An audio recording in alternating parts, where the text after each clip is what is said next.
Student, आज अपन पढ़ेंगे form factor. What is a form factor? Form factor क्या होता है? जो आपकी मदरबोर्ड होती है, मदरबोर्ड की डिफरेंट जो साइज़ होती है, बहुत सारी साइज़ होती है मदरबोर्ड की, बहुत सारी साइज़ ही को आप अलग अलग शेप की, अलग अलग आकार की होती है, उन साइज़ को ही आप क्या कहते हैं? Form factor.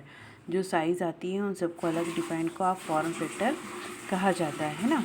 तो अपन डेफिनेशन पढ़ेंगे। डेफिनेशन क्या है? Form factor is a hardware designing except that defined and prescribe the size, shape and other physical specification of component in particular electronic. जो आपके मदरबोर्ड में आपकी जो डिवाइस लग रही है, उन साइज़ के अनुसार आपका मदरबोर्ड आता है।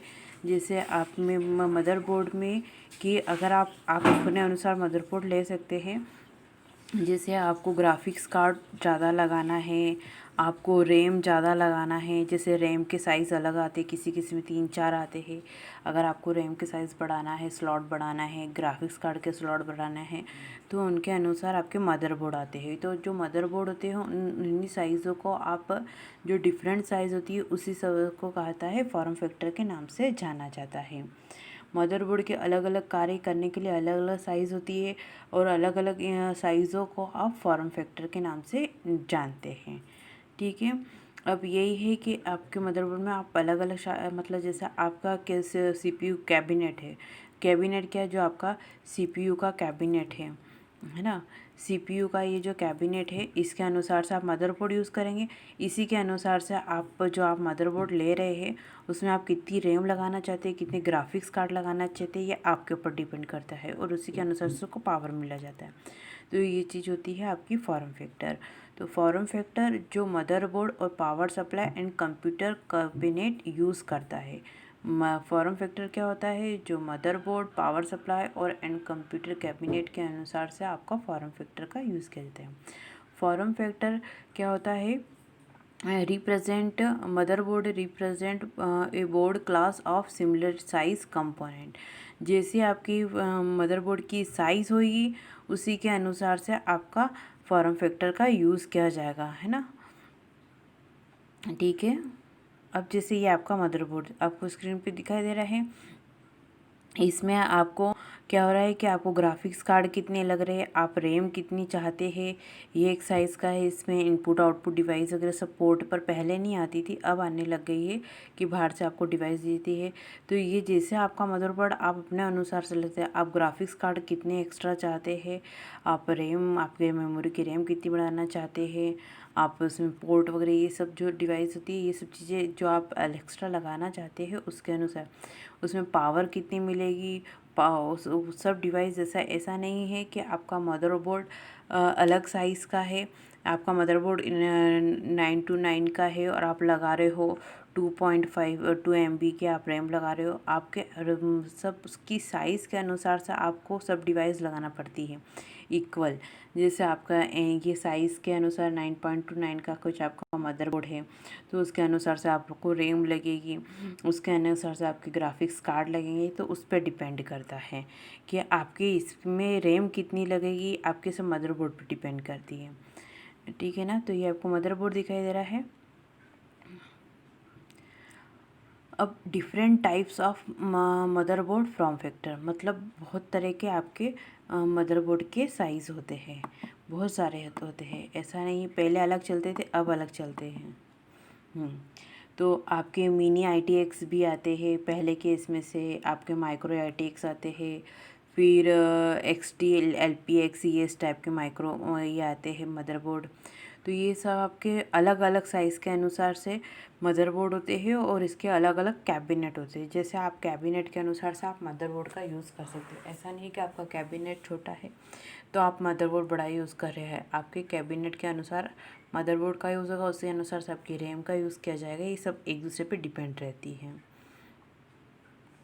होता है आप मदरबोर्ड है नेक्स्ट कि 80 मदरबोर्ड क्या होता है? 80 मदरबोर्ड का फुल नाम होता है एडवांस टेक्नोलॉजी। 80 मदरबोर्ड क्या होता है? वो मदरबोर्ड होता है ओल्ड स्टाइल का था। इसमें 80 फॉर्म फैक्टर होते थे, और मदरबोर्ड का डेवलप्ड IBM द्वारा 1980 में किया गया था। 88 का मदरबोर्ड सबसे पुराना मदरबोर्ड था, है ना। तो जब आया था तो उसका डिज़ाइनिंग मतलब बड़ी थी, उसमें स्लॉट भी बड़े। 80 मदरबोर्ड का मैंने बताया, जैसे इसमें के इसकी डिज़ाइनिंग अलग होती है, इसमें साइज़ इसकी अलग बड़ी आती थी, उसमें अलग अलग आपके मतलब आप CPU के अनुसार से उसका मदरबोर्ड यूज़ करते थे।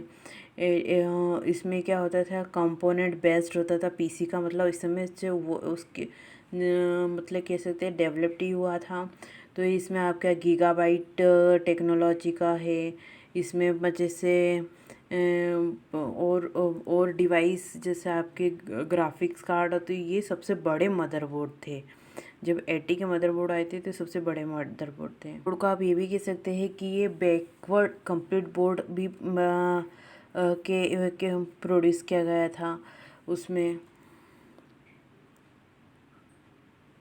इसको डेवलप्ड फर्स्ट मदरबोर्ड को डेवलप्ड किया आपके IBM कंपनी में 1980 में। IBM कंपनी को इंटरनेशनल बिजनेस मशीन ने डेवलप्ड किया था। 80 के मदरबोर्ड की साइज़ भी कितनी होती थी, मतलब उसकी होती थी कि 13.8 गहरा मतलब होता था, और चौड़ा होता था 12 पॉइंट चौड़ा होता था, है ना। ये इस टाइप की फुल साइज़ थी। इसमें 80 में टावर केस लगाए जाते थे, मतलब बड़े बड़े जो के टावर हैं तो वो 80 के मदरबोर्ड में लगाए जाते थे। फिर इसको IBM का हुआ था, और फिर इसी के बाद आया था इसके फॉर्म फैक्टर में इसका बहुत कम इस्तेमाल किया गया था, और इसकी जगह पे रिप्लेस कर बेबी मदरबोर्ड बेबी 80 रिप्लेस कर इसकी जगह पे आया था। इसको रिप्लेस करके आपका बेबी 80 आया था, ठीक है। अब बेबी मदरबोर्ड क्या था, बेबी का था 80 मतलब एडवांस टेक्नोलॉजी। इसमें था मदरबोर्ड में कि इसमें आपको बेबी में आपको PGA सॉकेट का यूज़ किया गया था। बेबी में इसकी भी क्या था, ये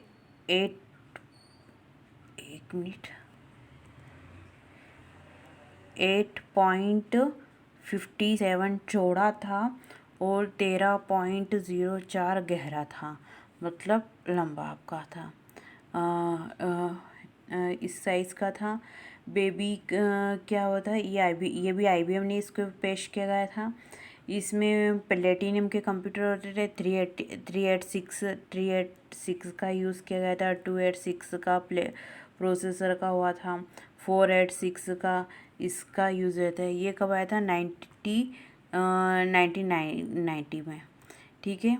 अब ये मदरबोर्ड में XT और 80 के दोनों फीचर, मतलब 80 और XT दोनों के फीचर आ गए थे इसमें। इस मदरबोर्ड को PGA processor socket, SD RAM, DDR RAM, slot, expansion slot, इन सब का यूज़ किया गया था। इसमें पिन भी होती, दो तरह की होती थी। तो 40 पिंस पावर कनेक्टर होता था, जिनमें DIN और सीरियल माउस पोर्ट था। मैंने आपको पहले बताया था कि माउस की 2 पिन होती है, एक तो PS2 होती है, एक USB होती है, जिसमें सीरियल टाइप का मतलब डाटा आपका ट्रांसलेट होता था। इसमें सीरियल माउस पार्ट कहा जाता था इसको, है ना। और फुल ATX है, तो फुल ATX में क्या है, इसको ये मुख्य काय के लिए होते थे, अपने टेक्निकल के लिए यूज़ किए गए थे। इनके पास ATX के बहुत सारे गुण इसमें मौजूद थे। इसमें MPGA CPU के सॉकेट थे, रैम की यूज़ किया गया था, रैम का यूज़ किया गया था। इसमें डीम क्या है, डीम का है, डुअल इन मेमोरी डिम का यूज़ किया गया था। इसमें SSL PCI केबल का, PCI ICS, इन सब चीज़ों का यूज़ किया था। IDE का यूज़ किया गया था। अपन ने डिम भी पढ़ चुके हैं, रैम का भी आपको पता है, SATA केबल, IDE इन्वायरमेंट। इसमें 12 पिन से लेकर आपकी 20 पिन तक का मदरबोर्ड में यूज़ किया गया था। के लिए अलग अलग सॉकेट, रैम के लिए अलग यूज़ किया गया था, हर चीज़ के लिए सॉकेट अलग यूज़ किए गए थे। फिर आया था माइक्रो ATX। माइक्रो ATX क्या था कि सबसे पहले इसका ये माइक्रो ATX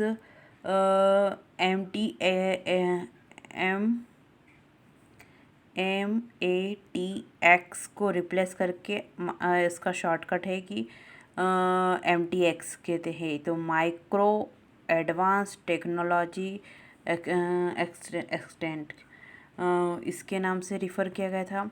फिर इसकी क्या थी, ये 9.6 चौड़ा और 9.6 गहरा, फिर 6.75 चौड़ा, 6.75 मतलब एक जैसा चारों तरफ से इक्वल। तो इस टाइप का ये गहरा था। इसमें क्या है, इसको सबसे पहले किसने इंट्रोड्यूस करा था? इंटेल ने ये लेकर आया था सबसे पहले मदरबोर्ड, और ये 1987 में लाया था, इंट्रोड्यूस कराया था। यह एक छोटा मदरबोर्ड है जिसमें ATX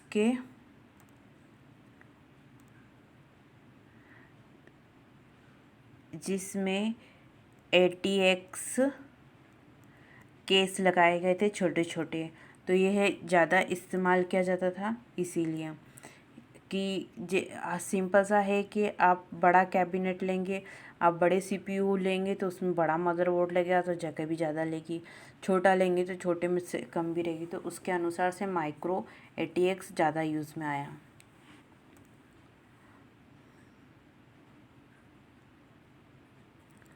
फ्लेक्स ATX क्या, ATX का फॉर्म फैक्टर के रूप में इसका ज़्यादा यूज़ नहीं हुआ, लोकप्रिय नहीं हुआ, मतलब ज़्यादा फेमस नहीं हुआ ये, पर ATX की फैमिली में सबसे छोटा माना जाता है इसको, और स्मॉल शेप का भी होता है। ये माइक्रो ATX से भी कम होता है। फ्लेक्स ATX माइक्रो ATX का एक प्रकार ही मान के जाएगा। इसको भी इंटेल नहीं गया था, पर 1999 में किया गया था, 1999 में किया गया था, और 2000 में आया था, ये विकसित हुआ था, इसका डेवलप्ड किया गया था। इसमें भी आपको PS2 केबल